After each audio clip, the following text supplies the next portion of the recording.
Right, so this is the card we're going to be doing. So I've called it a 5x7 folded doors gatefold card. Now, I don't know if anybody's already done this before. If they have, please let me know if you've seen it already. So you've got these like folded door panels on the front, and then it opens up. So it's quite a simple card, but I just quite liked it, and it works out quite big. By the time you've actually, sort of opened it up, it works out quite large. So that is what we're going to do today. Okay, so you're going to need for this card one piece of base card that's 5x7, and then two pieces that are 5.5x7. You're also going to need two other base card pieces, but what I would do is go for a different colour. So on this one, my main pieces are this kind of brown, chocolatey brown colour. And then for the two front pieces, I've gone for the baby blue. So I would go with the contrasting colour, because that way, as you'll probably notice, I haven't got a matte. I haven't got no mattes on here, because I decided it was going to be too chunky if I went for mattes as well. And actually, because if you go a different colour, it kind of looks like you're matting it up. So kind of treat these two pieces here, these are both 4x6.5. Treat those as like your matte layers. So I'm going for white for those. So if we start with the two, or the scoring pieces, the 5x7 doesn't need scoring, so just put that to the one side for now.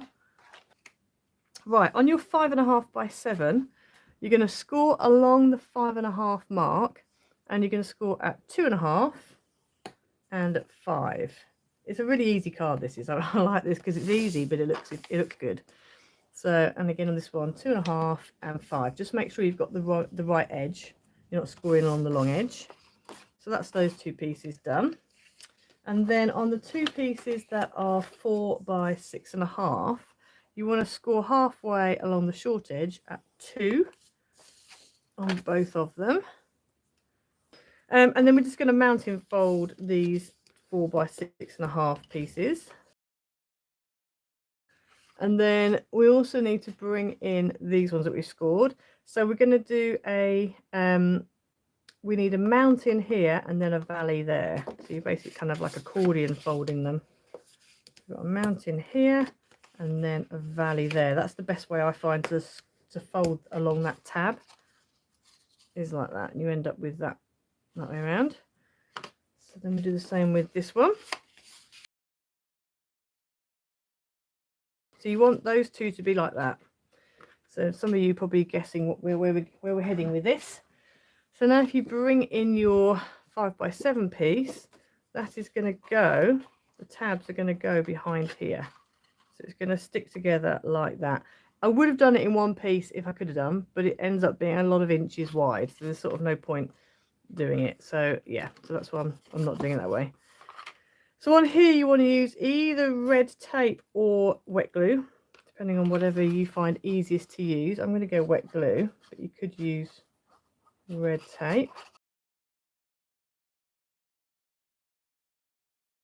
So then we're going to stick that tab behind the 5x7. Oh, there we go. Like that. Stick it behind the 5x7. There we go. If you want to stick it on the top, you can, but I like the fact it's hidden behind the back. So then we're going to go ahead and do the same here. Oops.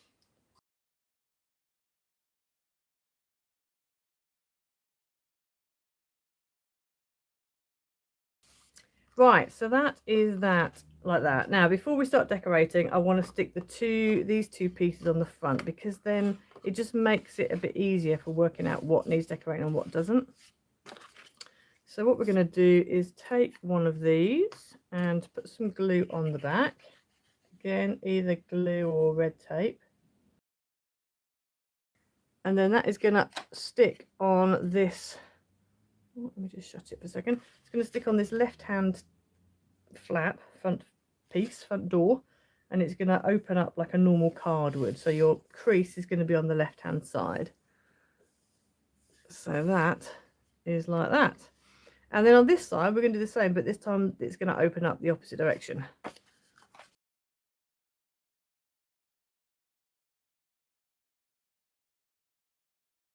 So that's your card base sorted. And then we just need to go ahead and decorate. So for the front, you're going to need, now you've got a choice here. You can either do 2 pieces, so you've got not 2 pieces, 4 pieces. So you've got pattern pieces here and then here, and leave this bit, which is what I'm going to do on this card. Or you can do what I've done here and have 6 pieces. So you've got 4 on the inside and then 2 on this outside. So it's up to you what you want to do. And those pieces are, they measure 1 3/4 by 6 1/4. So I've gone for the feet and the stripe, and I think I was going to put the stripe on the front and the feet on the inside, because I quite like a bit of brown on the front there.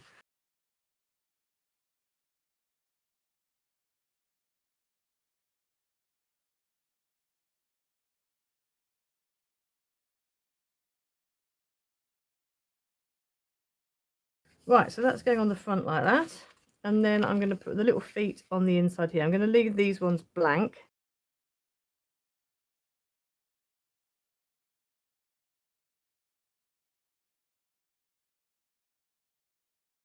And then I just want to, if I open this up, I just want to put some pattern here and then a white piece in the middle. If you want to, you could make this bit as a top fold card, and just so then your message is hidden. Or you could put a pattern here and then put a white piece on the back and have that where your, where your message is.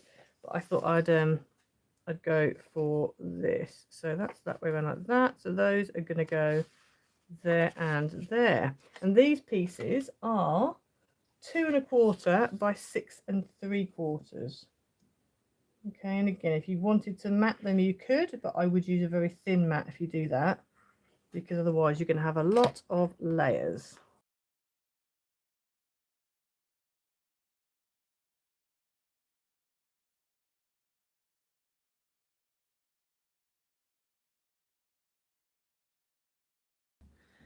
Cut myself a 4 3/4. This is going to be tricky because my laptop's in the way.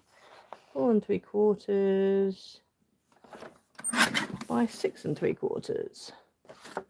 And obviously, if you want to stamp a greeting, now is the time to do it before you put it in. I'm going to use a, I think I'm going to use a peel off for this.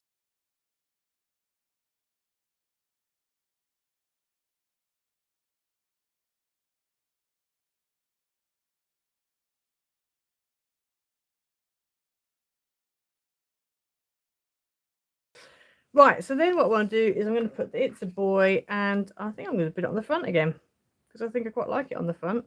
You could put it other places, but I think the front is where I want it to be. So I'm just going to spin that around like that, upside down, so I can see where to stick it.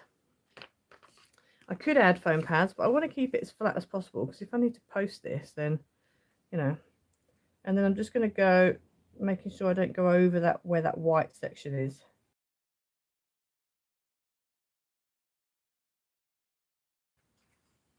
But that's it. I also think this would probably be quite a good card if you've got a few people who need to sign it. You can actually use these areas here, so keep that plain and use those for people to sign, and again leave these plain and just do like literally white all the way across, and then that way you've got a really nice area for everyone to sign, but it's only folds down to a 5 by 7, so you haven't got to get an extra big envelope, but you have got quite a bit of extra space. And you could also use, if you wanted to, the other side as well. If you've got extra people who need to sign, you could maybe get all these layers all signed up, or just the back. So yes, that's another good good thing. If you've got lots of people who need to sign it, then that would also be a good option. There's the 2 cards that I made today, so don't forget to go look on Etsy, and the new pack is up, and yeah, it is very simple. Yeah, it's just a nice simple card, very simple, but yeah, just easy to do, isn't it, really? But it just looks effective as well. The 6 by 6 version, which I have done a sample card for, opens out really big. Like, it really does it really is a big opening up. If you open it up properly, if you really go for it, it's really quite a woo, hello. But it folds down for a 6 by 6, so again, it's quite a nice little nice card to do for somebody, and super easy.